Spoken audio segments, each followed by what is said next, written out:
दोस्तों, सोना चांदी के भाव में आज एक बार फिर से भारी गिरावट देखने को मिली है। बढ़ती धातुओं की कीमतें एक बार फिर से मानो धड़ाम हो गई। जहां एक तरफ आज भारतीय शेयर बाजार में भी भूचाल सा आ गया। इंडियन स्टॉक मार्केट में सेंसेक्स, जो कि भारत के शेयर बाजार की रीढ़ की हड्डी है, ये इंडेक्स आज 1000 पॉइंट से भी ज्यादा गिरा। निफ्टी 50 में भी 300 अंकों से ज्यादा की बड़ी गिरावट देखने को मिली। भारत की टॉप ब्रांडेड कंपनियां जैसे इन्फोसिस, टीसीएस जैसे IT शेयर्स 6% तक टूटे हैं। ये गिरावट तो खैर आनी ही थी, मैंने आपको आज मॉर्निंग में ही बताया था, क्योंकि बढ़ती AI टेक्नोलॉजी की वजह से अमेरिका में भी AI के डर से जो भारी बिकवाली देखने को मिल रही है, तो इसका असर आज भारतीय बाजार पर भी साफ साफ दिखा। लोग डर रहे हैं कि नए AI टूल्स पारंपरिक IT सर्विसेज के बिजनेस को प्रभावित कर सकती हैं। यही वजह है कि अमेरिका में AI स्टॉक्स में बिकवाली दिखी है और अमेरिकी बाजार के IT इंडेक्स में गिरावट का असर भारत के IT सेक्टर पर भी पड़ा है। आज अमेरिका का बाजार भी 2% तक की बड़ी गिरावट में रहा, जबकि अन्य एशियाई बाजारों में भी मिला जुला कारोबार देखने को मिला। खैर, स्टॉक मार्केट की तो छोड़ो, आम आदमी को फर्क पड़ता है कि सोना चांदी कितने महंगे हो रहे हैं, कितने सस्ते हो रहे हैं, क्योंकि भारतीय लोगों के घरों में सोना चांदी एक इंश्योरेंस की तरह होता है। तो आइए देखते हैं कि आज सोना चांदी के रेट में क्या बदलाव देखने को मिला है। लेटेस्ट रेट अपडेट्स देख लेते हैं। सबसे पहले तो मैं आपको आज एक MCX का इंडेक्स फ्यूचर चार्ट बताता हूँ। ये देख सकते हैं आप, सिल्वर का फ्यूचर चार्ट है 1 आवर टाइम फ्रेम पर। तो चार्ट के जरिए मैं आपको थोड़ा सा एनालिसिस बताता हूँ कि मार्केट में कैसी गिरावट देखने को मिल रही है और फियर का माहौल कैसे बना हुआ है। आपको पता होगा, चांदी ने टॉप हाई लगाया था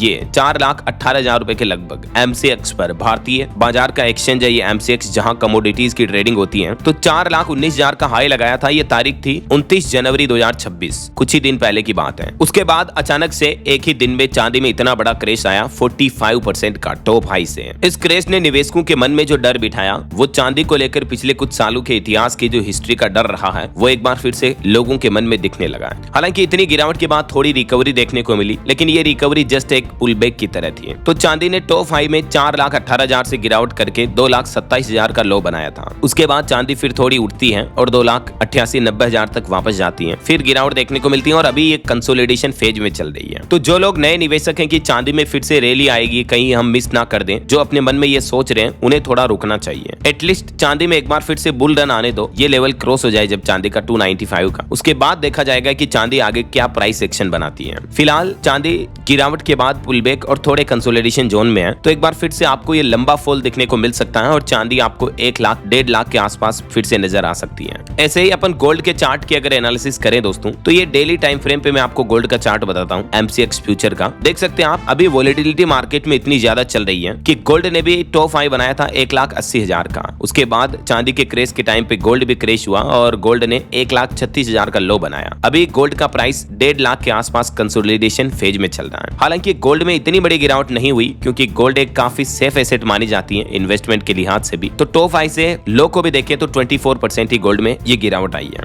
और अभी भी डेली टाइम फ्रेम के हिसाब से गोल्ड एक ट्रेंड के अकॉर्डिंग कंसोलिडेट कर रहा है। तो जाहिर सी बात है, अगर आप निवेश करने की सोच रहे हैं तो चांदी के बजाय सोना एक ज्यादा विश्वसनीय धातु हो सकता है भविष्य में, क्योंकि ऑल ओवर दुनिया भर के जो रिजर्व बैंक है, वो भी आपको पता होगा, जैसे भारतीय रिजर्व बैंक, अमेरिका का फेडरल बैंक, ये सब चाइना का बैंक गोल्ड का रिजर्व रखते हैं। क्योंकि सोने को जब से दुनिया में करेंसी की शुरुआत हुई, उससे पहले से ही लेन देन के तौर पर एक सेफ एसेट, सेफ मुद्रा के तौर पर माना जाता है। तो ये तो बात होगी निवेश के लिहाज से, राइट। और ये नए रेट जो मैंने आपको बताया, ये MCX फ्यूचर एक्सचेंज के रेट है, क्योंकि MCX भारत का वो एक्सचेंज है जहां सोना चांदी की ऑनलाइन ट्रेडिंग होती है, लेकिन सराफा बाजार में जो फिजिकल लेन देन होता है सोना चांदी का, उसके भाव में थोड़ा डिफरेंट होता है। तो वो भाव IBJA तय करता है। उसके लेटेस्ट रेट क्या चल रहे देखिए आप। चांदी पिछले 2 दिन के अंदर अंदर दोस्तों 24,000 रुपए सस्ती हुई है। अभी IBJA के रेट्स के मुताबिक 1 किलो चांदी का प्राइस 2,42,000 रुपए के लगभग चल रहा, जबकि सोना भी आज अकेले एक ही दिन में 3,000 रुपए के लगभग गिरा, 2,899 यानी 2,900 रुपए के लगभग टूटा और अभी 1,51,000 रुपए प्रति 10 ग्राम सोने का भाव चल रहा है। ये IBJA के ऑफिशियल पोर्टल पर भी आप प्राइस देख सकते हैं। पूरे देश भर में जो सोने चांदी के रेट्स तय होते हैं हमारे देश में लेन देन के लिहाज से, जो सराफा कारोबारी ज्वेलर्स इस्तेमाल करते हैं, वो IBJA के रेट्स का ही इस्तेमाल करते हैं। तो अभी 999 प्योरिटी वाला गोल्ड जो चल रहा है 24 कैरेट, वो 1,52,750 के लगभग चल रहा है। ठीक है, सिल्वर के प्राइस शाम के टाइम पे अपडेट होंगे। ये प्रीवियस डे के रेट्स क्या थे, ये भी आप इस टेबल में कंपैरिजन देख सकते हैं आप पिछले कुछ दिनों के। कल के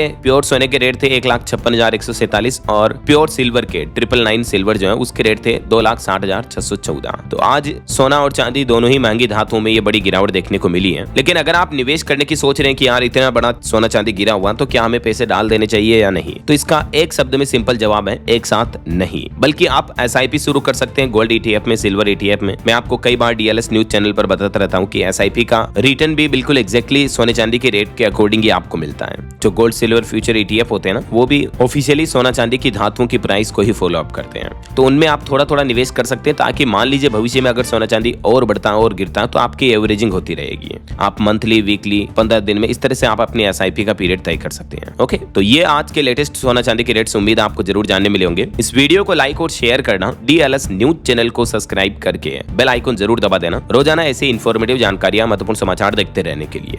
जय हिंद, जय भारत, वंदे मातरम।